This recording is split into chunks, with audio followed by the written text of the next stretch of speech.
ರಾಮನಗರದ doctor B R Ambedkar ಭವನದ ದಲಿತ ಕವಿ ಸಿದ್ದಲಿಂಗಯ್ಯ ವೇದಿಕೆಯಲ್ಲಿ ಕರ್ನಾಟಕ ರಾಜ್ಯ ಎಸ್ಸಿ/ಎಸ್ಟಿ ನೌಕರರ ಸಮನ್ವಯ ಸಮಿತಿ ವತಿಯಿಂದ ಶುಕ್ರವಾರ ಹಮ್ಮಿಕೊಂಡಿದ್ದಂತಹ ಡಾಕ್ಟರ್ ಬಿಆರ್ ಅಂಬೇಡ್ಕರ್ ಅವರ 134ನೇ ಜಯಂತಿ ಹಾಗೂ ಸರ್ಕಾರಿ ಎಸ್ಸಿ/ಎಸ್ಟಿ ನೌಕರರ ಜಿಲ್ಲಾ ಮಟ್ಟದ ಪ್ರಥಮ ಸ್ವಾಭಿಮಾನ ಸಮಾವೇಶವನ್ನು ಕರ್ನಾಟಕ ರಾಜ್ಯ ಮಾಲಿನ್ಯ ನಿಯಂತ್ರಣ ಮಂಡಳಿ ಅಧ್ಯಕ್ಷ ಪಿಎಂ ನರೇಂದ್ರ ಸ್ವಾಮಿ ಉದ್ಘಾಟಿಸಿದರು. ನಂತರ ಮಾತನಾಡಿದ ಅವರು, ಪ್ರಸ್ತುತ ಸಂದರ್ಭದಲ್ಲಿ ಆಡಂಬರದ ಮತ್ತು ತೋರಿಕೆಯ ಜಯಂತಿ ಕಾರ್ಯಕ್ರಮಗಳು, ಸಮಾವೇಶಗಳನ್ನು ಮಾಡುವ ಅಗತ್ಯವಿಲ್ಲ. ಅದು ಬಿಟ್ಟು ವಿಚಾರವಂತಿಕೆ, ಅರಿವು, ಜಾಗೃತಿ, ಸ್ವಾಭಿಮಾನದೊಂದಿಗೆ ನಾವು ಇಂತಹ ಕಾರ್ಯಕ್ರಮಗಳನ್ನು, ಸಮಾರಂಭಗಳನ್ನು ಮಾಡಿದಾಗ ಮಾತ್ರ ಅರ್ಥ ಬರುತ್ತದೆ. ಇಲ್ಲದಿದ್ದರೆ ಅಂಬೇಡ್ಕರ್ ಅವರಿಗೆ ಅಪಚಾರ ಮಾಡಿದಂತಾಗುತ್ತದೆ ಎಂದರು. ಇನ್ನು ಸದನ ಸಮಿತಿ ಅಧ್ಯಕ್ಷನಾಗಿ ಸಮುದಾಯದ ಪರವಾಗಿ ಹಲವು ವಿಷಯಗಳ ಬಗ್ಗೆ ನಾನು ದನಿ ಎತ್ತಿದ್ರೂ ಕೂಡ ನಮ್ಮ ಸಮುದಾಯದ ಯಾರೊಬ್ಬರೂ ಕೂಡ ನನ್ನೊಂದಿಗೆ ದನಿಗೂಡಿಸುತ್ತಿಲ್ಲ, ಯಾರಿಗೂ ಕೂಡ ಅದು ಬೇಕಾಗಿಲ್ಲ ಎಂದರು.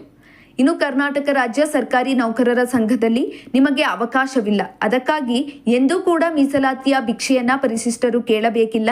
ನಿಮ್ಮ ಶಕ್ತಿಯನ್ನು ಚುನಾವಣೆ ಸಂದರ್ಭದಲ್ಲಿ ತೋರಿಸಬೇಕಿದೆ ಎಂದು ತಿಳಿಸಿದರು. ಇನ್ನು ಜಿಲ್ಲಾಧ್ಯಕ್ಷ ಎಂಎಸ್ ಜಯಪ್ರಕಾಶ್ ಮಾತನಾಡಿ, ಸರ್ಕಾರ ಹಳೆ ಪಿಂಚಣಿ ವ್ಯವಸ್ಥೆ ಜಾರಿಗೆ ತರಬೇಕು, ಎಲ್ಲ ಇಲಾಖೆಯಲ್ಲಿ ಖಾಲಿ ಇರುವಂತಹ ಹುದ್ದೆಗಳನ್ನು ತುಂಬಬೇಕು, ಬ್ಯಾಕ್ಲಾಗ್ ಹುದ್ದೆಗಳನ್ನು ಭರ್ತಿ ಮಾಡಬೇಕು, ಶಿಕ್ಷಣ ಇಲಾಖೆ ನಡೆಸುವ ವರ್ಗಾವಣೆಯಲ್ಲಿ ಮೀಸಲಾತಿ ರೋಸ್ಟರ್ ಪದ್ಧತಿ ಅಳವಡಿಸಿಕೊಂಡು ಕೌನ್ಸಿಲಿಂಗ್ ನಡೆಸಬೇಕು, ನೌಕರರಿಗೆ ಬಡ್ತಿ ನೀಡುವಾಗ ರೋಸ್ಟರ್ ಪದ್ಧತಿ ಪಾಲಿಸಬೇಕು, ಪೌರ ಕಾರ್ಮಿಕರ ನ್ಯಾಯಯುತ ಬೇಡಿಕೆಗಳನ್ನು ಈಡೇರಿಸಬೇಕು. ಕರ್ನಾಟಕ ರಾಜ್ಯ ಎಸ್ಸಿ ಮತ್ತು ಎಸ್ಟಿ ಸರ್ಕಾರಿ ನೌಕರರ ಸಮನ್ವಯ ಸಮಿತಿ ಜಿಲ್ಲಾ ಮತ್ತು ತಾಲೂಕು ಕೇಂದ್ರಗಳಲ್ಲಿ ಕಚೇರಿ ನಿರ್ಮಿಸಲು ನಿವೇಶನ ನೀಡಬೇಕು ಎಂದರು. ಇನ್ನು ಜಿಲ್ಲಾ ಪ್ರಧಾನ ಕಾರ್ಯದರ್ಶಿ ಎಬಿ ಉಮೇಶ್ ಕುಮಾರ್ ಮಾತನಾಡಿ, ಸರ್ಕಾರಿ ನೌಕರರ ಸಂಘದ ಚುನಾವಣೆಯಲ್ಲಿ ಮೀಸಲಾತಿ ಜಾರಿಗೊಳಿಸಬೇಕು, ಆಗ ಮಾತ್ರ ಪರಿಶಿಷ್ಟರಿಗೂ ಕೂಡ ಸಂಘದಲ್ಲಿ ಅವಕಾಶ ಸಿಗುತ್ತದೆ ಎಂದು ಒತ್ತಾಯಿಸಿದರು. ಇನ್ನು ಎಸ್ಎಸ್ಎಲ್ಸಿ ಮತ್ತು ಪಿಯುಸಿ ಪರೀಕ್ಷೆಯಲ್ಲಿ ಅತಿ ಹೆಚ್ಚು ಅಂಕ ಗಳಿಸಿದಂಥ ವಿದ್ಯಾರ್ಥಿಗಳಿಗೆ ಪ್ರತಿಭಾ ಪುರಸ್ಕಾರ ನೀಡಿ ಗೌರವಿಸಲಾಯಿತು. ಇದೇ ವೇಳೆ ನಿವೃತ್ತ ನೌಕರರಿಗೆ ಸನ್ಮಾನಿಸಲಾಯಿತು.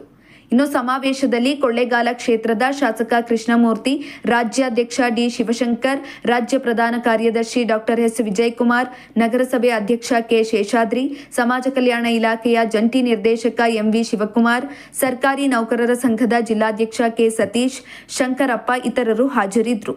ರಾಜ್ಯ ಪೌರ ನೌಕರರ ಸಂಘದ ರಾಜ್ಯ ಉಪಾಧ್ಯಕ್ಷ ಆರ್ ನಾಗರಾಜು ಅತಿಥಿಗಳನ್ನು ಸ್ವಾಗತಿಸಿದರು. ಇನ್ನು ಗಾಯಕ ಬಿಆರ್ ಶಿವಕುಮಾರ್ ನೇತೃತ್ವದ ತಂಡ ಕ್ರಾಂತಿ ಗೀತೆಗಳನ್ನು ಪ್ರಸ್ತುತಪಡಿಸಿದರು.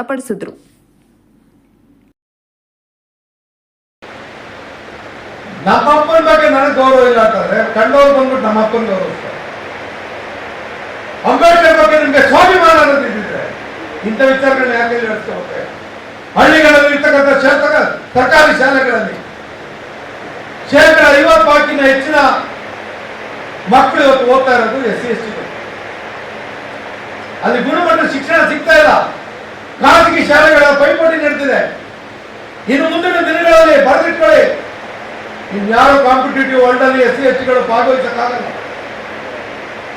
ಸಮಾನ ಶಿಕ್ಷಣ ಸಿಗ್ತಾ ಇಲ್ಲ. ನಿಮ್ಮ ಕೊಡುಗೆ ಏನು? ನಿನ್ನ ಊರಿಗೆ, ನಿನ್ನ ಬೀದಿಗೆ, ನಿಮ್ಮ ಭಾಗಕ್ಕೆ, ನಿನ್ನ ಸಮುದಾಯಕ್ಕೆ ನಿಮ್ಮ ಕೊಡುಗೆ ಏನು? ನಿಮಗೆ ಮಾತ್ರ ಆದ್ರೆ ಆಯ್ತಾ? ಯಾರಿದ್ದಾರೆ ಅಂಬೇಡ್ಕರ್ ಅವರ ಮಕ್ಕಳು ಇವತ್ತು ರಾಜಕಾರಣದಲ್ಲಿ ಅಥವಾ ಅಧಿಕಾರದಲ್ಲಿ, ಅಂತಸ್ತಿನಲ್ಲಿ, ಐಶ್ವರ್ಯದಲ್ಲಿ? ಯಾರು ನಿಮ್ಮ ಹತ್ರ ಪಾಲ್ ಕೇಳ್ತಾ ಇದ್ದಾರೆ? ನಮ್ಮ ಅಪ್ಪ ನಿಮ್ಗೆ ಎಲ್ಲ ಸವಲತ್ತುಗಳು ಕೊಟ್ಟ, ನನಗೆ ಇಷ್ಟು ಪರ್ಸೆಂಟೇಜ್ ಕೊಡಿದೆ ಕೇಳ್ತಾರೆ. ಅರ್ಥೈಸ್ಬೇಡಿ. ಒಗ್ಗೂಡ್ತಕ್ಕಂಥ ವಿಚಾರ ಭಾವನಾತ್ಮಕವಾಗಿ ಅನ್ನೋದಕ್ಕಿಂತ ಅರ್ಥಪೂರ್ಣವಾಗಿ ಬಾಬಾ ಸಾಹೇಬರ ವಿಷಯಾಧಾರಿತವಾಗಿ ನಾವು ಆಗ್ಬೇಕಾಗಿದೆ.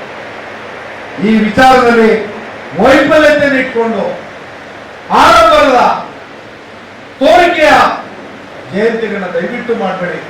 ಅಂಬೇಡ್ಕರ್ಗೆ ನಾವು ಮಾಡ್ತಕ್ಕಂಥ ಅವಮಾನ ಆಗ್ತದೆ. ನಿಜವಾದಂತ ಗೌರವ ನಮ್ಮನ್ನ ಸಲ್ಲಿಸಬೇಕು ಅಂತಂದ್ರೆ ಕೆಚ್ಚೆದೆನೂ ಇರಬೇಕು, ವಿದ್ವತ್ತು ಇರಬೇಕು, ಸಂಘಟಿತ ಹೋರಾಟನೂ ಇರಬೇಕು, ಜವಾಬ್ದಾರಿಯ ತೀರ್ಮಾನಗಳು ನಮಗೆ.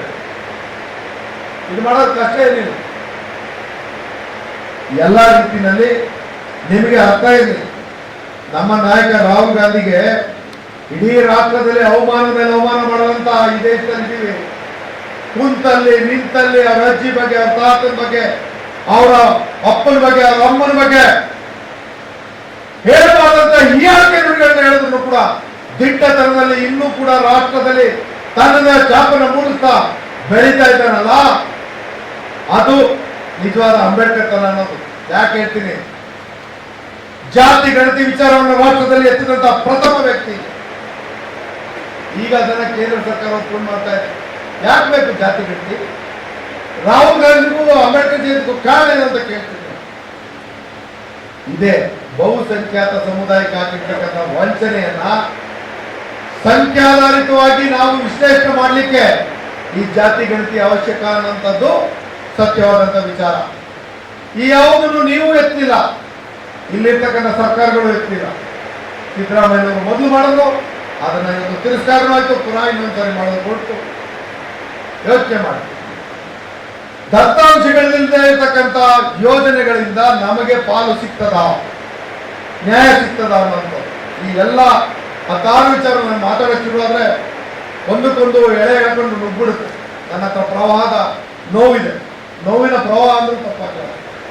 ಆದರೆ ಹೇಳಕ್ಕೆ ನಮಗೆ ಬೆನ್ನೆಲುಬಾಗಿ, ನಮಗೆ ಆಶ್ರಯವಾಗಿ, ಅಥವಾ ನಮಗೆ ಈ ವಿಚಾರದಲ್ಲಿ ಸಹಕಾರಿಯಾಗಿರ್ತಕ್ಕಂಥವ್ರ ಸಂಖ್ಯೆ ಬಹಳ ಕಡಿಮೆ.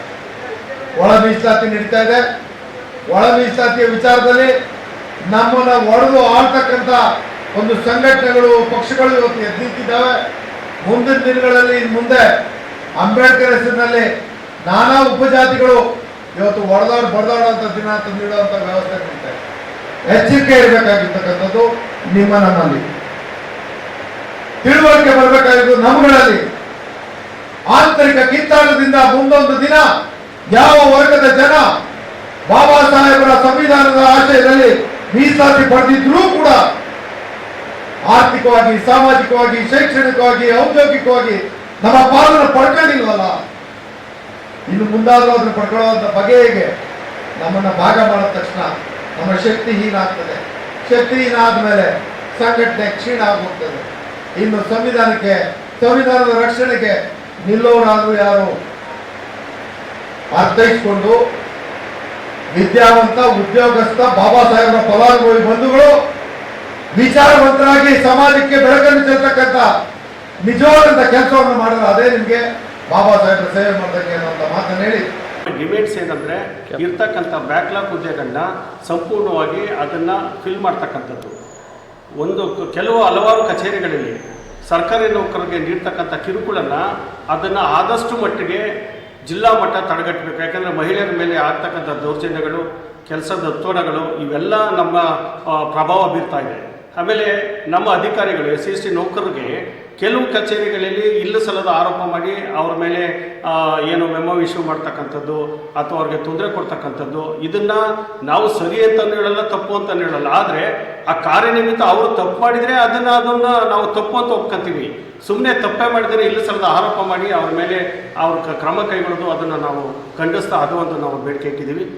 ನಾವು ರಾಮನಗರ ಬೆಂಗಳೂರು ದಕ್ಷಿಣ ಜಿಲ್ಲೆಯಲ್ಲಿ ನಾವು ಕಚೇರಿ ಮಾಡಲಿಕ್ಕೆ ನಮಗೆ ಸೂಕ್ತವಾದ ಒಂದು ನಿವೇಶನನ ಕೊಡಬೇಕು ಅಂತ ಅದೊಂದು ಡಿಮ್ಯಾಂಡ್ ಮಾಡ್ತಾ ಇದ್ದೀವಿ.